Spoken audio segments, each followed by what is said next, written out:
Yeah, that's about to be right. What? Oh, man, where'd y'all come from, dude? Y'all just snuck up on me, man. It's crazy. I was just, doing some study real quick, Welcome to chess, ladies and gentlemen. I appreciate you guys very much for stopping by. So I have a game from 2010. It's known as the Battle of Grandmasters, but it is the annual Philippines National Championships. And so this was 2010. So it was Wesley versus Emmanuel Garcia. So as always, for my people in the Philippines, I will say mabuhay, kamusta na, masaya kong makita kang muli, maraming salamat po sa nanonood ng aking mga video, mabuting pagdadi, almusal tayo, magandang umaga, magandang hapon, mag-lunch na tayo. Let me see. There was another one I'm saying at the end, but I appreciate you guys very much for stopping by. I'll hit you with some more stuff later on. I got this good mornings for you. But if you guys are ready to go, let's take a look and see what we have for this game. So we got E4, D6, D4, knight to F6. We have knight to C3. We have G6. So we have the Pierce defense. And so F4 makes it the Austrian attack. And so you pretty much have like a couple different options when you're playing like from the white side of this. You can definitely go knight to F3 and just get a nice little pawn center. A lot of the times you'll see like a C4 situation coming up, so you can get these pawns. Or it is possible to play F4 and just get, this monster, pawn center. It just kind of depends on, how you want to play. But it all has a really nice hold on the center and makes it to where you can develop all your pieces. So, I mean, whatever you choose, you're going to be looking good. So we do see bishop to G7, knight comes to F3, castles by black, bishop to D3, knight to A6. And I'm not going to lie, knight to A6 is kind of weird. It's always kind of weird when somebody plays like these knight to H6 over to F7s, knight to A6, back to C7 situations. Sometimes it makes sense, but sometimes it just kind of seems like it wastes moves. And it kind of puts you behind. So we'll see what it looks like in this game. So castles, we got C5, D5, trying to close the position and also preparing this E5 to come up. So the bishop does come to G4. We're trying to make it as unattractive as possible to push these pawns. You're getting pinned, so you're not wanting to move this piece. You can have, when you do have a nice pawn center, sometimes you are subject to it being attacked and trying to get broken down by the opponent. So bishop comes to C4, and this is a very clear intent. I mean, you're wanting to try to push E5 and trade these pawns like this, and then you can try to create yourself a passed pawn after you push D6. So black not wanting to let that happen, plays knight back to C7. So now this move kind of, you kind of see like where knight to A6 is coming from. You see H3, bishop takes F3, queen takes F3. You have A6, these two pieces are really, really nicely placed. So A6 is a clear intent to push B5, knock this bishop away, and then even push B4, knock this knight away. And those can get pretty annoying. So a very, very common way to combat this A6 or even H6 situation is to go A4. So, generally they're talking about developing pieces. You want to play in the center. You don't want to play on the wings. But this is a very useful move to stop B5 because, you do not, like I said, you do not want your pieces to be displaced. They're on very, very nice squares. Once this pawn maybe moves from D5, you kind of have some, little bit of, scope going into the king. And, this knight is doing a very good job of controlling a lot of central space and, just helping your pawn center that you have. So you definitely don't want to get knocked off. So we see B6, queen comes to D3, E6, pawn takes E6, pawn takes E6. And that pretty much kind of gives white what they want. Now, it does get kind of tricky, so you have to be careful. Bishop comes to E3, D5. And D5 is the novelty of the game. And white is definitely in the driver's seat in this position. It looks like it's kind of getting kind of iffy because, black does have a lot of control and influence over this square with the queen and all these other pieces.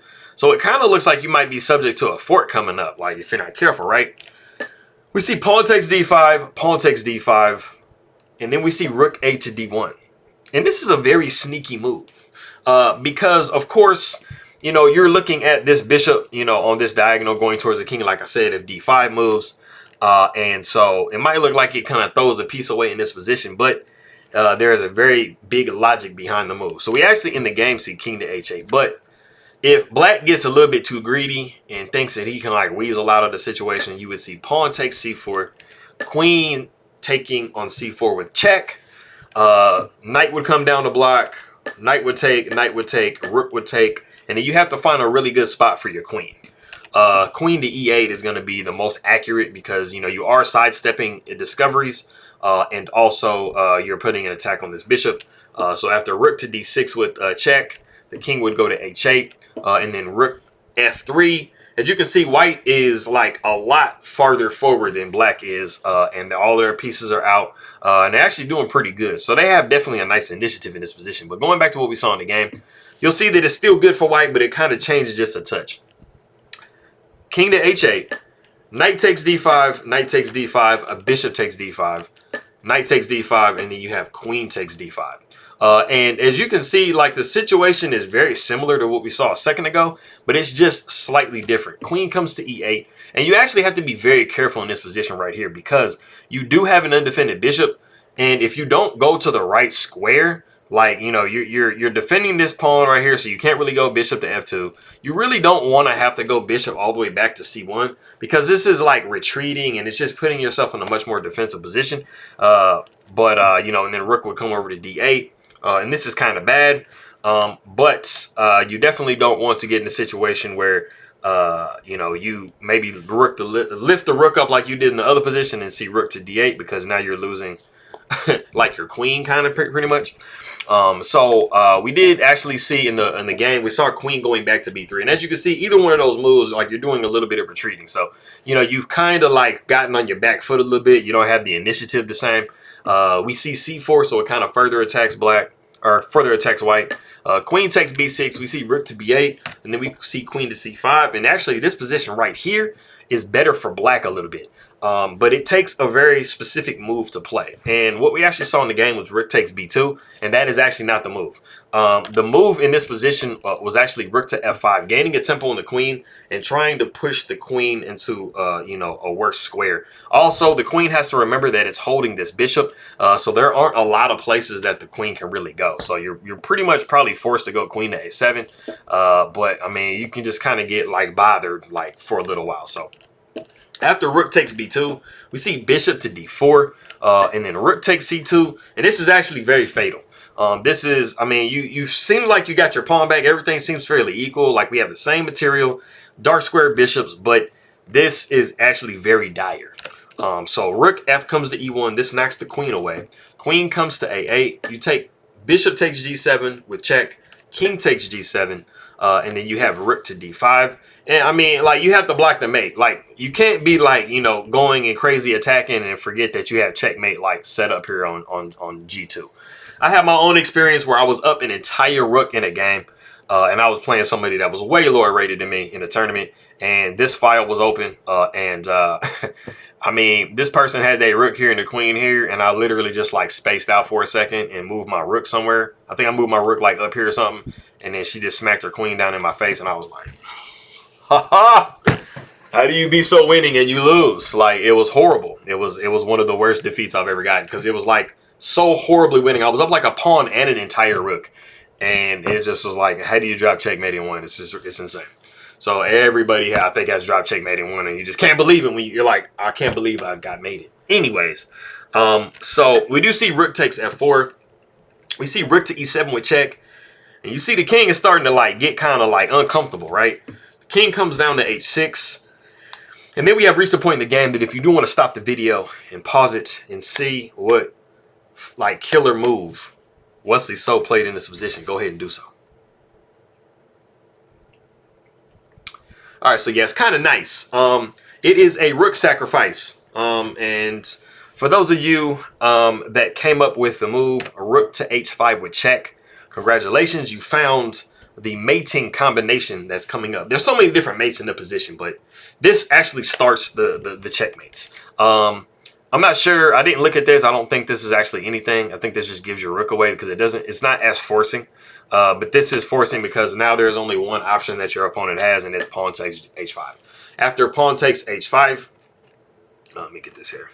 After pawn takes h5, we do see queen to d6, and it is in this position that Garcia does resign the game. And basically, he's resigning because you have two options in this position. You can either just go for like immediate checkmate on yourself with rook to f6 and then just allow the queen to take with checkmate. But everything else really isn't much better because you're still going to be dropping mate. It's just going to take slightly longer. So, I mean, when you have queen to d6, I mean, you can also go king to g5, which is the only other move. And then you can possibly see a mate like queen to e5 with check, rook blocking on f5, queen to g3, king up to f6, and then queen to g7 with mate. That's another mate. I mean, they're all like mates in 4, 5, 3, whatever, like, you know, whatever the situation is. But like these pieces are not doing anything for black. And you're pretty much just depending on the rook by itself to try to defend your king, which, I mean, as you can see, it's not doing a very good job. It's really just kind of helping the king be smothered. But there's not much else for you to do. So, I mean, seeing that, I mean, he went ahead and resigned the game. So rook to h5 check. That was a really nice like finish off type of move situation. But that is that game, and it's been a little while since I've done these good mornings. I only do the good mornings for the different dialects for the Philippines when I'm actually showing Philippines players on the video. If I do a game like I've been doing, like from the FIDE World Cup and Wesley So's not playing, and it doesn't feature a Filipino player, you know, I basically am like, okay, hey, there's not going to be that many people from the Philippines probably watching the video, so I go ahead and just save a little bit of time and don't do it. But anytime I have a Philippines player or a Philippines on Philippines, I'm definitely going to go ahead and do it. So, I'm going to go ahead and get these good mornings. So, let me see what I'm looking like, because like I said, it's been a little while since I've done them. Maayong buntag, mayad na agahan, naibag na biga, masanto siya kaboson, marhe na aga, buenos dias, maayong aga, mapia na uma, kapian kapano dios, maya a abak, mapia mayad na aga. Mapia agay, mapia kapapita, my big abukla, maraja na buntag, maraya may nat, malpe na aga, kasanyangan si ilobi, salam, assalamu alaikum, merci. Appreciate you guys very much. The phrase that I have is Magkita tayo mamaya. For see you guys later. There was another one I was gonna say, I think. Oh yeah, welcome to chess, ladies and gentlemen. I forgot that at the beginning, but Maligayang Pagdating saw my chess, ladies and gentlemen. Appreciate you guys very much, and I'll see you next time.